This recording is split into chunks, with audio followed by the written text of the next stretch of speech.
साथ जुड़ चुके हैं दीपक जी। मैं ये कहना चाहूंगा कि बेसिकली एक ब्रेकिंग न्यूज आ रही है। आंचल कुछ कहना चाहती है। आंचल बोलिए। निधि, ब्रेकिंग न्यूज आ रही है, प्लीज। ब्रेकिंग न्यूज आ रही है इस वक्त। जस्टिस भूषण और चीफ जस्टिस ऑफ इंडिया का फैसला यह है कि फारूकी मामले को पुनर्विचार की जरूरत नहीं है। ये बड़ा फैसला आ रहा है। जस्टिस भूषण और सीजेआई साहब का ये फैसला है कि फारूकी मामले को पुनर्विचार की जरूरत नहीं है। उन्होंने कहा है कि जिस टिप्पणी के ऊपर ऑब्जेक्शन है मुस्लिम पक्ष को, वो एक कॉन्टेक्स्ट में की गई थी, उसको संदर्भ से बाहर नहीं निकाला जा सकता। अभी जजमेंट पढ़ी जा रही है, लेकिन ये साफ कह दिया है जस्टिस भूषण और चीफ जस्टिस ऑफ इंडिया ने कि 1994 का इस्माइल फारूकी फैसला, उसको पुनर्विचार यानी रिव्यू की जरूरत नहीं है। यानी कि मुस्लिम पक्ष को यह झटका माना जा सकता है। अभी तक एक और दलील, मैं स्पष्ट कर दूं, एक और दलील मुस्लिम पक्ष की तरफ से दी गई थी कि न सिर्फ इस्माइल फारूकी जजमेंट को रेफर किया जाना चाहिए, बल्कि हाल फिलहाल में जिस तरह से पॉलीगैमी मामले की लार्जर बेंच ने सुनवाई की थी, समीना बेगम का मामला था और जस्टिस कर्णन की सुनवाई थी, कम से कम इंपॉर्टेंस ऑफ द इशू को देखते हुए आपको संविधान पीठ को रेफर करना चाहिए। उसके ऊपर बेंच क्या कहती है ये देखना बाकी है। लेकिन इस वक्त बहुत बड़ी खबर जो आ रही है वो ये है, ब्रेकिंग न्यूज है इस वक्त, कि जस्टिस भूषण और चीफ जस्टिस साहब ने कह दिया है कि 1994 के फैसले को पुनर्विचार की जरूरत नहीं है। आचार्य, इसका मतलब है मेजोरिटी जजमेंट है? बिल्कुल, ये मेजॉरिटी जजमेंट है क्योंकि दो जज इकट्ठे पढ़ रहे हैं। जो तीसरे जज है जस्टिस नजीर साहब, उनका जजमेंट आना अभी बाकी है, वो अपना ऑर्डर पढ़ेंगे। लेकिन ये जो वर्डिक्ट है ये मेजॉरिटी का माना जाएगा क्योंकि दो जजों के लिए, जस्टिस भूषण पढ़ रहे हैं, अपने लिए फैसला पढ़ रहे हैं, उन्होंने ये फैसला लिखा है और चीफ जस्टिस साहब की उसमें सहमति है, कंकरिंग ओपिनियन है। तो वो दोनों जजों का ओपिनियन है और वो यही कहता है कि फारूकी मामले को, जो कि मुस्लिम पक्ष की सबसे बड़ी दलील थी कि फारूकी मामले को पहले निपटाएं, उसके ऊपर फैसला करें। फारूकी मामले में ये टिप्पणी की गई थी कि मॉस्क यानी कि मस्जिद जो है वो इस्लाम का अभिन्न अंग नहीं है, इंटेग्रल पार्ट ऑफ इस्लाम नहीं है, नमाज कहीं पे भी पढ़ी जा सकती है। इसके ऊपर सबसे पहले सुप्रीम कोर्ट फैसला करे। इस आर्ग्यूमेंट को कम से कम दो जजों ने अभी फिलहाल रिजेक्ट कर दिया है।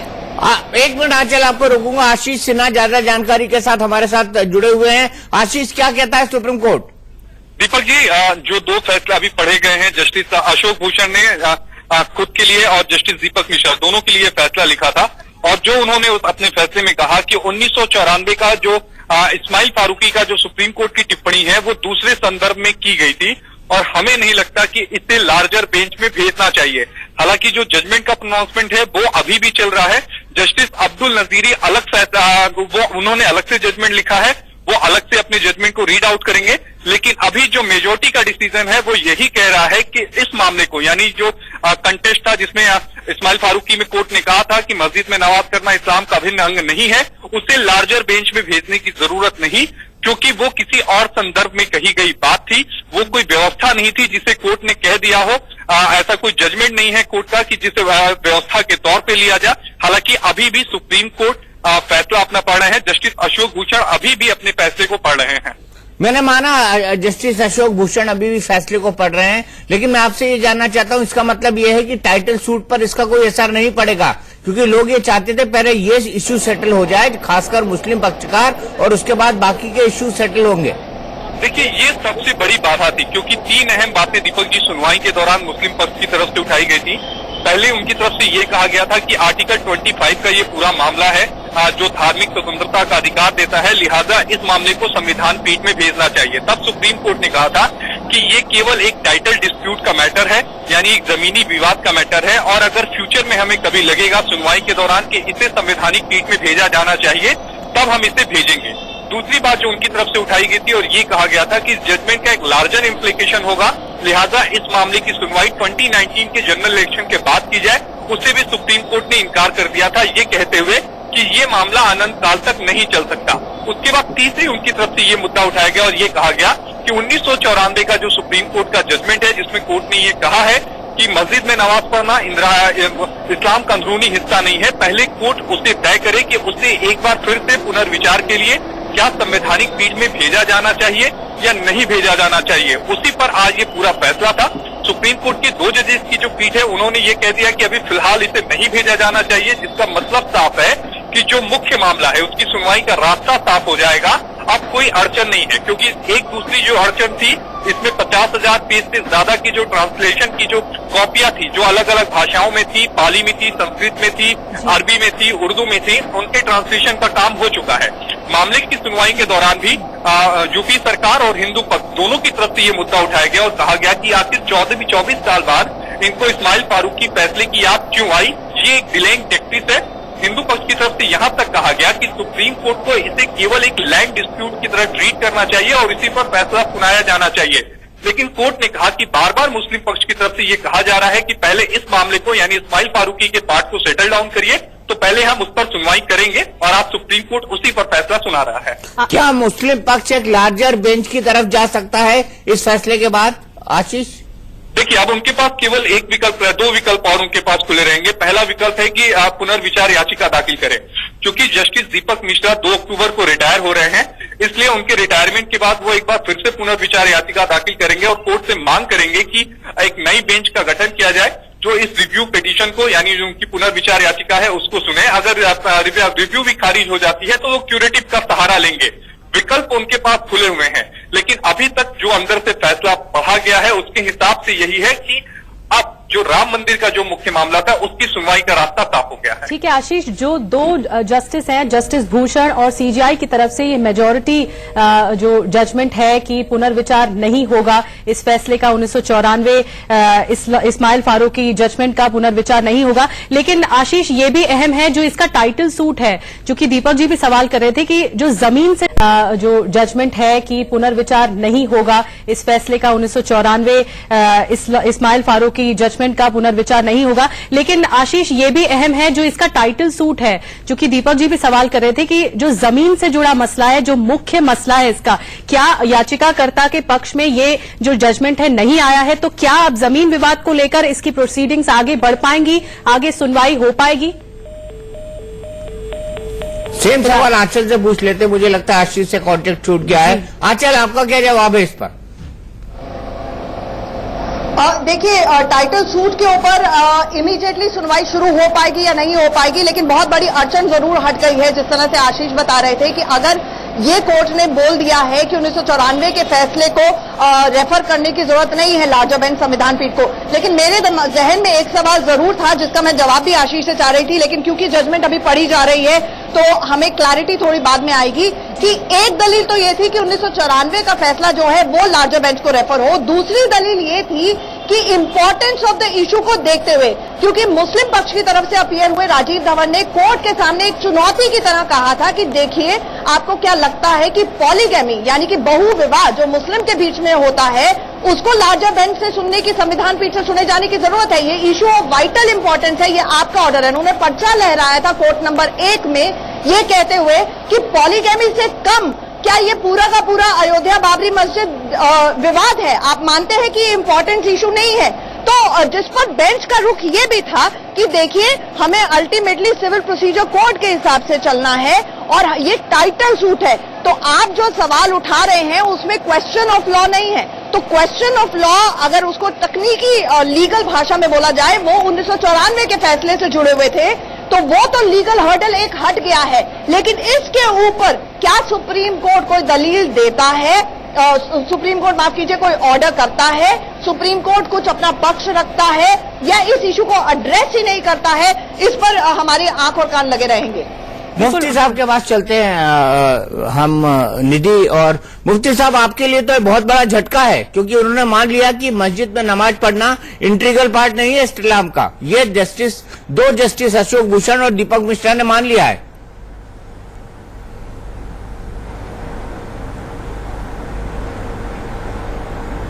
दीपक भाई, मैं बहुत गौर से आप तमाम की बातों को सुन रहा था। मैं इस चीज की तरफ जाना चाहूंगा कि देखिए, सबसे पहले तो मैं आपको बताऊं कि हिंदू तालिबानियों ने जिस तरीके से बाबरी मस्जिद को ध्वस्त किया था, फैसला हो गया है आशीष का। अभी अभी दीपक मैं बता दूं कि ब्रेकिंग न्यूज आ रही है कि 2 जजों ने इस मामले को रेफर करने से इनकार कर दिया है, ये ऑर्डर हो गया है और ये कहा है कि Ayodhya land dispute will be heard by a 3 जज बेंच, यानी कि कोर्ट का फैसला हो गया है कि इस्माइल फारूकी का वो जो केस था उसमें टिप्पणी थी वो एक संदर्भ में थी, लेकिन इस मामले की अयोध्या का जो लैंड डिस्प्यूट है, ये ओनरशिप का विवाद है, ये टाइटल सूट है, इसको 3 जज की बेंच सुनेगी, ये संविधान पीठ के पास नहीं जाएगा। यानी कि लीगल हर्डल हट गया है। अब इस मामले की जल्द सुनवाई 3 जजों की बेंच कर सकती है, लेकिन चीफ जस्टिस साहब जस्टिस दीपक मिश्रा इस बेंच में नहीं शामिल होंगे, क्योंकि वो 2 अक्टूबर को जो रिटायर हो रहे हैं, यहां तक टिप्पणियों के जरिए मुस्लिम पक्ष ने कहा था कि आपके टेन्योर के दौरान इस मामले में फैसला नहीं आने वाला है। तो एक वेल्ड कमेंट किया गया था, लेकिन अब ये तय हो गया है, ब्रेकिंग न्यूज आ गई है कि 3 जजों की बेंच ही टाइटल सूट को सुनेगी। इसकी जल्द सुनवाई हो सकती है और संविधान पीठ के पास ये मामला नहीं जा रहा है, जो कि एडेड कॉम्प्लिकेशंस होती और डिले हो जाता इस पूरे मामले के अंदर। कोल्ड स्टोरेज ठंडे बस्ते में भी जा सकता था, वो अब नहीं हो रहा है। काफी बातें स्पष्ट हो गई दीपक जी यहाँ से, जो कि आंचल ने बताई कि अब 3 जजों की बेंच बनेगी और उसी के तहत ये सुनवाई आगे बढ़ेगी। जमीन विवाद से जुड़ी हुई जो टाइटल सूट है, जो अयोध्या का मुख्य विवाद है, अयोध्या बाबरी मस्जिद तक की जमीन का जो विवाद है, वो जाएगा। और ये जो रेफर किया गया था 1994 में जो डिसीजन था सुप्रीम कोर्ट का, उसका रेफर किया गया था इस संदर्भ में कि मस्जिद में नमाज पढ़ी जानी चाहिए या नहीं, उसका वो अनिवार्य है या नहीं। इस बात को लेकर इस बात की भी स्पष्टता मिल गई दीपक जी यहाँ पर कि जो जमीन विवाद है अब उसकी सुनवाई होगी और 3 जजों की बेंच होगी, जिसमें दीपक मिश्रा सीजेआई नहीं होंगे। सीजेआई नहीं होंगे क्योंकि 2 तारीख को रिटायर हो रहे हैं। लेकिन मुफ्ती साहब, ये तो आपके लिए बहुत बड़ा झटका है। बड़े साफ तौर पे कह दिया गया है कि 3 जजों की बेंच ही जो लैंड डिस्प्यूट है उसको सुनेगी, और अब इसको लैंड डिस्प्यूट की तरह देखा जा रहा है, इसको रिलीजियस टर्म्स की तरह नहीं देखा जा रहा है। तो आपके लिए तो बहुत बड़ा झटका है ये।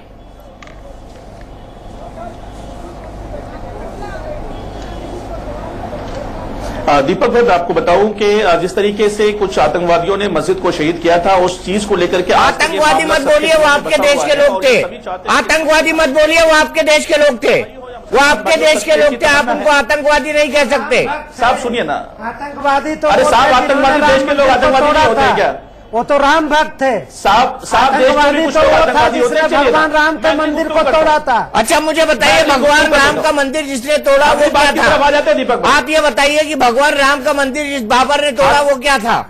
दीपक भाई आगे आ दीपक भाई, ये तो मसला तय होने के बाद गुफ्तगू होगी उस सिलसिले में, जब ये 3 बेंचों की 3 जजों की बेंच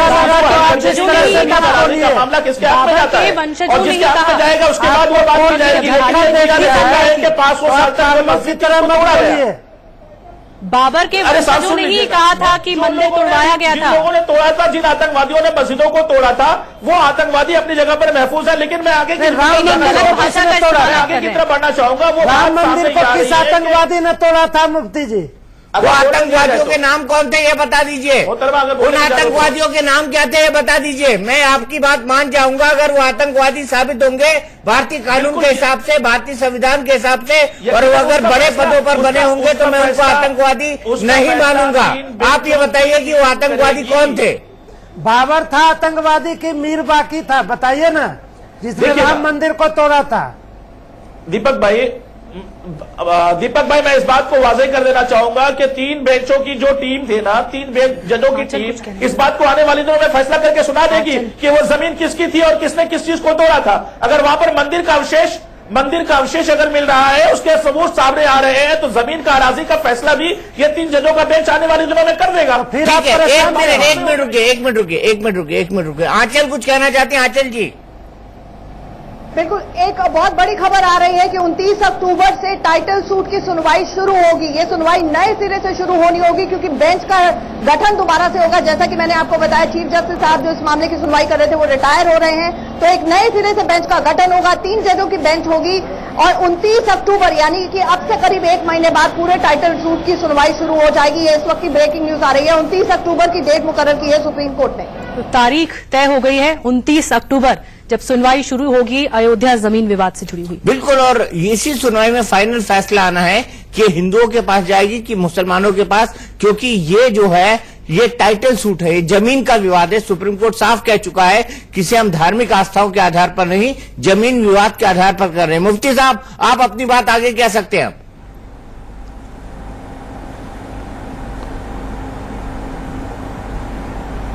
देखिए दीपक भाई, मैं आपको बता दूं कि यकीनन मुसलमानों ने इस बात को बड़ी तवज्जो के साथ सुप्रीम कोर्ट के ऊपर में अपना भरोसा जताया है, और वो ये है कि आराजी का मामला है, और आराजी का मामला जब हल होगा उस चीज पे मुसलमानों फैसले पर मुत्तफिक होंगे कि सुप्रीम कोर्ट किस जानिब फैसला देती है। और हमारा विश्वास सुप्रीम कोर्ट की तरफ लगा हुआ है, कल भी लगा हुआ था, आज भी लगा हुआ, और आगे वाले दिनों में भी लगा हुआ। एक वकील अश्विनी कुमार है, उनकी बाइट आ रही है, उनको सुन लेते हैं सबसे पहले।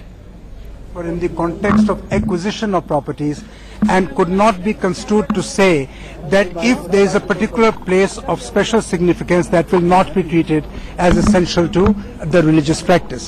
They have also said that issues which are arising in the title suit are not directly impacted by the observations in Farooqi case. Therefore, the matter doesn't have to go either to a larger bench, and the other appeals have been directed to be listed on the 29th October for hearing. So on the question of namaz being essential to the practice, or mosque being essential to the practice of namaz, what exactly has the court of? The court has just said that if there is a particular place of significance that is integral to religion, then acquisition of that property would violate the fundamental right to practice religion under Article 25. But with respect to the observations in Farooqi's case, the court has said that certain observations which are being read otherwise were made specifically in the context of acquisition of a particular property. So fundamentally, they are saying that observations in Farooqi's case will have no bearing on the larger issues.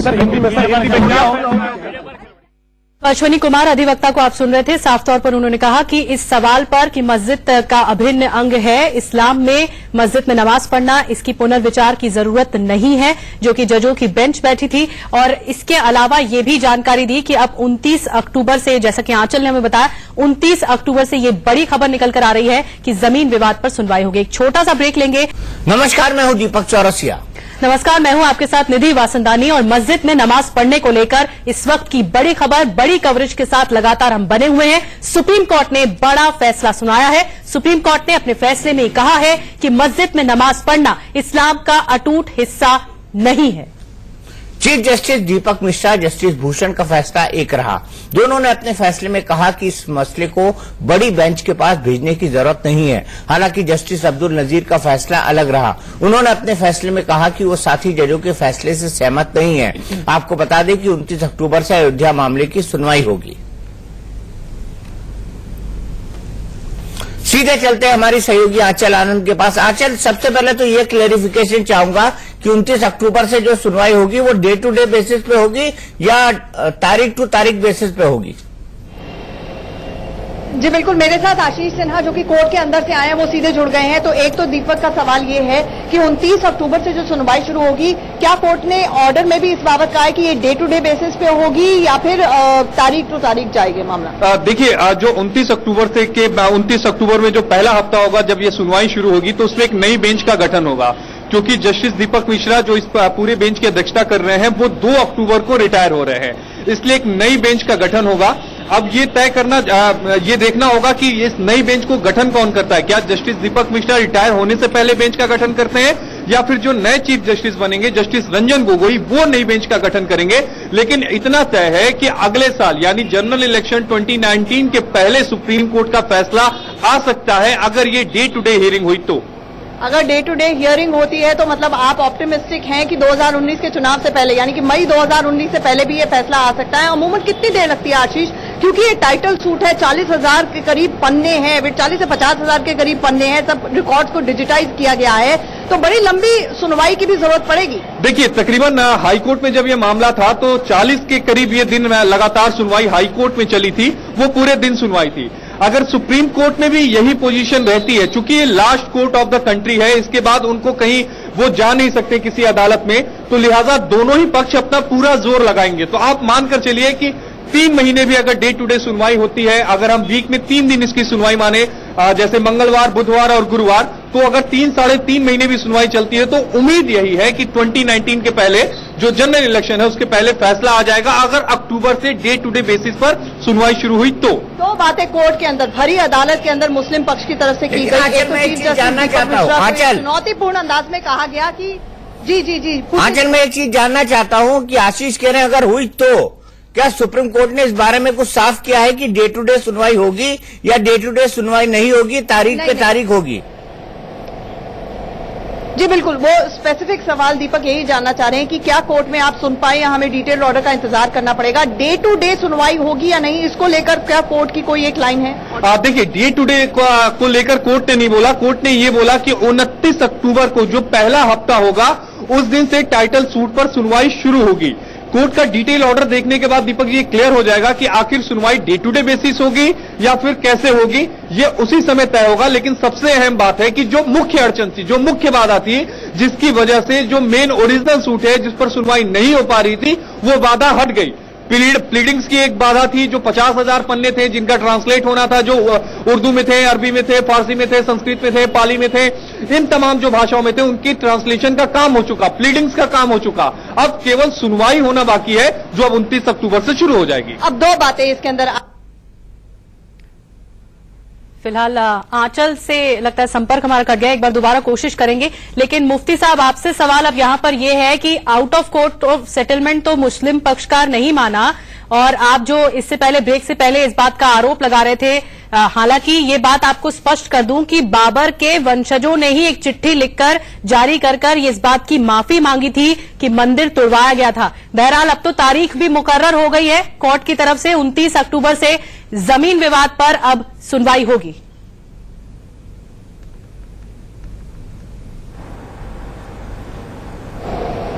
निधि, मैं आपको बताऊं कि इसी चीज का इंतजार हमें भी था और हम सभी इस बात पर मुतमन खुश हैं कि आने वाले दिनों में डे बाय डे डिसीजन हो और वो डिसीजन जल्द से जल्द हम सबके सामने आ जाए, क्योंकि वो लोग जो इस हादसे में मारे गए हैं या जिसकी मस्जिदें टूटी है उसको भी दिल को बहुत तकलीफ पहुंच रही होगी और हमें भी बड़ी तकलीफ पहुंचती है कि हम अपनी मस्जिदों में नमाज नहीं पढ़ पा रहे हैं। तो यकीन है कि हिंदुस्तान के अंदर में ये बहुत ही संवेदनशील मामला चला आ रहा है पिछले कई सालों से, तो कम से कम जल्द से जल्द इसका निपटारा हो जाए और हिंदुस्तान आगे की तरफ बढ़ने की तरफ बढ़ जाए। मुझे एक बार बताइए, आपने कहा मस्जिदें टूटी, कहाँ मस्जिदें टूट गई जनाब, ये तो बता दीजिए, कहाँ मस्जिदें टूट गई?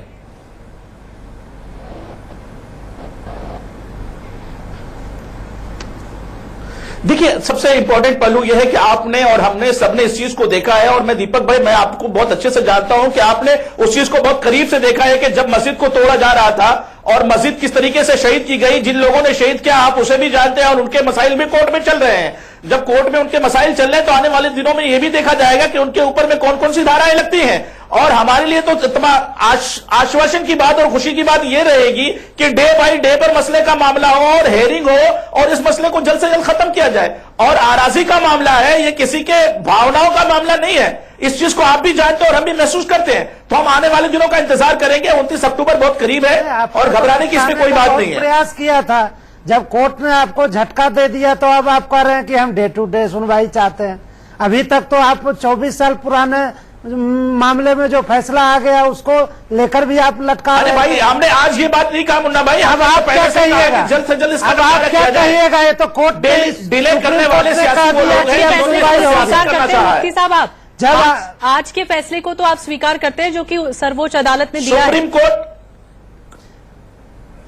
ये आज के फैसले को भी स्वीकार नहीं करेंगे, पुनर्विचार याचिका भी आ जाने दीजिए आज के, और आज के पेपर देखने के बाद प्रयास ये करेंगे, रणनीतियां तय की जाएंगी। मतलब आप ये नहीं मान रहे कि आप इसको ब्लैंकली सपोर्ट कर देंगे या ब्लाइंडली मान लेंगे? आप अरे साहब, आने दीजिए ना पेपर कॉपी, जजमेंट कॉपी, रास्ता खुला हुआ है। फिर आप क्या चाहते हैं? जल्दी सुनवाई हो। जब आप फिर फैसले को पढ़ेंगे, फिर से सुनवाई के लिए पुनर्विचार याचिका आप डालेंगे, तो आप तो हमेशा लटकाने के ही प्रयास में है कि राम मंदिर पर फैसला आया ही नहीं। अब आपके रोकने से तो रुकेगा नहीं ना, कोर्ट तो फैसला देगा।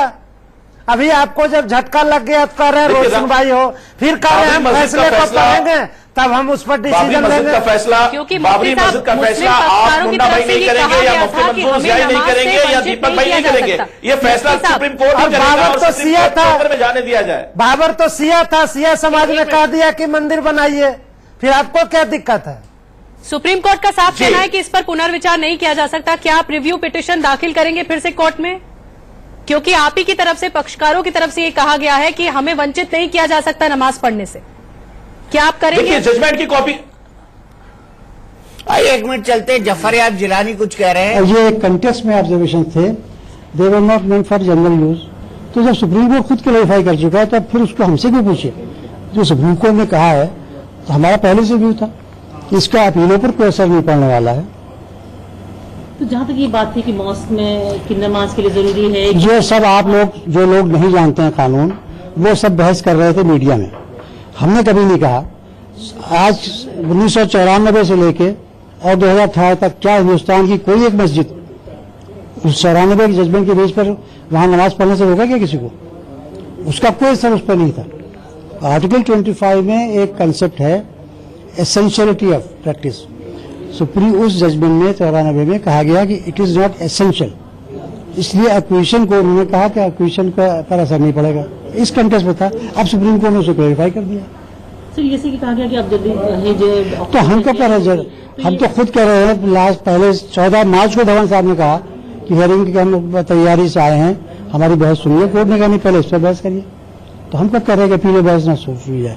आज कुल मिला के जो आज कोर्ट में हुआ उसको आप सीनियर लॉयर आप कैसे देखते हैं? हम ये देख रहे हैं कि अच्छा हुआ है कि कोर्ट ने कम से कम एक बहस सुनकर एक लीगल क्वेश्चन को क्लैरिफाई कर दिया है, और अब आगे की जो बहस होगी उसमें ये क्वेश्चन राइज नहीं होगा। आइंदा इस तरीके के कोई मतलब हम कह सकते हैं मॉस्क वाला जो इशू था जो बार बार नहीं रेज हो रहा, एक ही मुद्दा रेज हुआ है।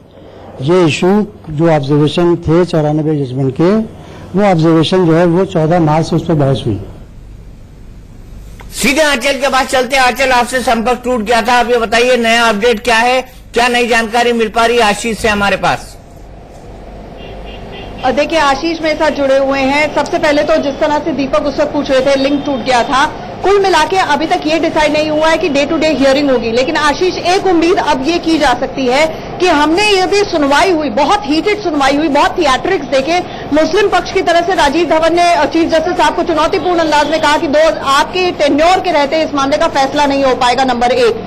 और कपिल सिब्बल जब पेश हुए उन्होंने कहा 2019 के बाद मामले की सुनवाई होनी चाहिए।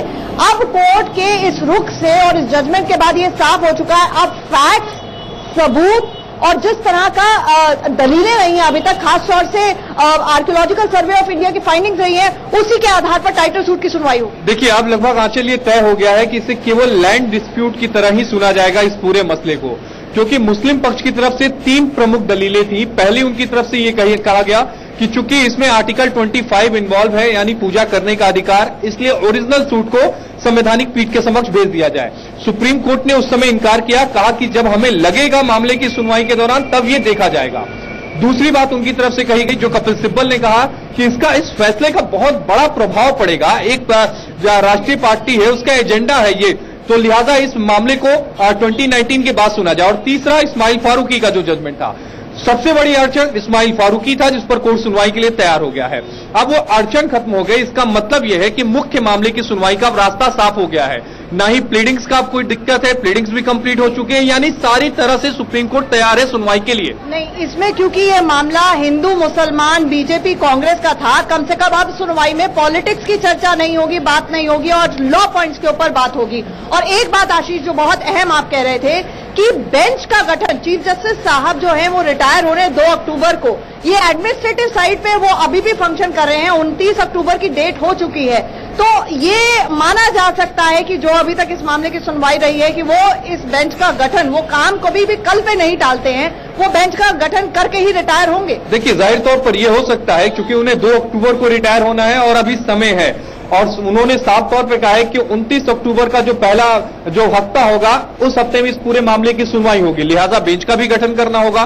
चूंकि वो इस मामले को खुद सुन रहे थे, अब चूंकि वो जा रहे हैं इसलिए वो हो सकता है कि बेंच का गठन कर दें। अगर वो नहीं करते, आंचल आपके पास लौटेंगे दोबारा। आंचल और आशीष हमारे साथ लगातार बने हुए हैं, हमारे सभी मेहमान बने हुए हैं, लेकिन एक बात का रास्ता साफ हुआ है, एक उम्मीद जगी है कि अब 29 अक्टूबर से जब जमीन विवाद से जो टाइटल सूट है अयोध्या मामले पर, अयोध्या विवाद से जुड़ा हुआ, इसमें सुनवाई शुरू होगी तो इसका हल निकल सकता है। इसका जो ये इतना लंबा राजनीतिक मसला है वो सुलझ सकता है। बहरहाल इसी चर्चा के साथ दोबारा लौटेंगे, सारे मेहमान हमारे साथ बने हुए। तो ब्रेक के बाद स्वागत है और लगातार इस चर्चा के साथ हम बने हुए हैं क्योंकि 29 अक्टूबर तारीख मुकर्रर कर दी गई है सुप्रीम कोर्ट की तरफ से कि अब 3 जजों की बेंच बनेगी और 3 जजों की बेंच ही जमीन विवाद, अयोध्या जमीन विवाद से जुड़ी सुनवाई को आगे बढ़ाएगी। और इसके अलावा आपको बता दें कि बड़ी बेंच में अब नहीं जाएगा, नमाज का जो मसला था जिस पर आज सुनवाई होनी थी, जो कि बड़ा मसला, और अयोध्या टाइटल सूट पर अब सुनवाई का रास्ता साफ हो गया है। चक्रपाणी हमारे साथ जुड़ गए हैं। चक्रपाणी महाराज जी हमारे साथ जुड़े हैं, राष्ट्रीय अध्यक्ष अखिल भारतीय हिंदू महासभा। चक्रपाणी महाराज जी, आपको अब आप सबसे पहले आपकी टिप्पणी लेना चाहेंगे कोर्ट के इस फैसले पर।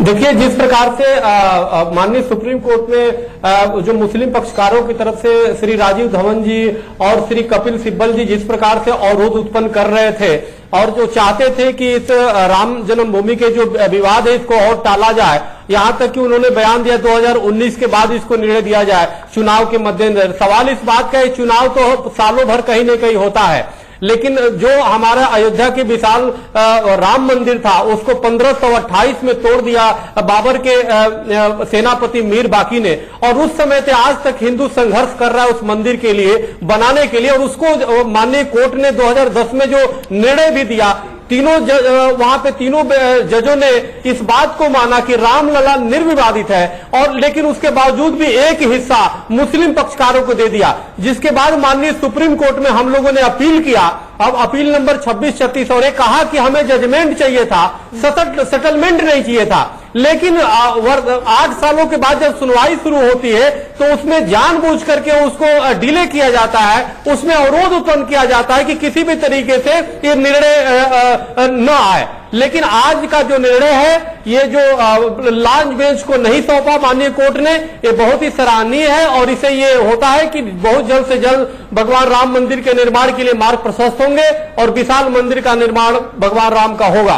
तो ये हिंदुओं के लिए, हिंदू पक्षकारों के लिए और समस्त देश के लिए ठीक है। और हम मुस्लिम समाज से भी कहेंगे, मुस्लिम पक्षकारों से भी अपील करेंगे कि वो आगे बढ़कर के आए और राम मंदिर के निर्माण के लिए सहयोग करें, ताकि पूरे विश्व में धार्मिक एकता अखंडता का संदेश जाए। यही सबसे अच्छा मौका है, नहीं तो तब पछताए क्या हुआ जब चिड़िया चुग गई खेत। क्योंकि निर्णय तो निश्चित रूप से हिंदू पक्षकारों के पक्ष में आना है और हिंदुओं के पक्ष में आना है, क्योंकि भगवान श्री राम से इस देश की पहचान है। इसलिए मुस्लिम समाज आए, उसका स्वागत है, और मिल करके वहां भव्य श्री राम मंदिर का निर्माण किया जाए। उसमें किसी भी प्रकार की राजनीति आप न करें, और किसी प्रकार का जो आप ये चाहते हैं कि तनाव बने इस देश में, ये बिल्कुल गलत है। उस तनाव से हटिए और हम लोग मिल करके भगवान श्री राम का भव्य मंदिर निर्माण के लिए आगे बढ़े।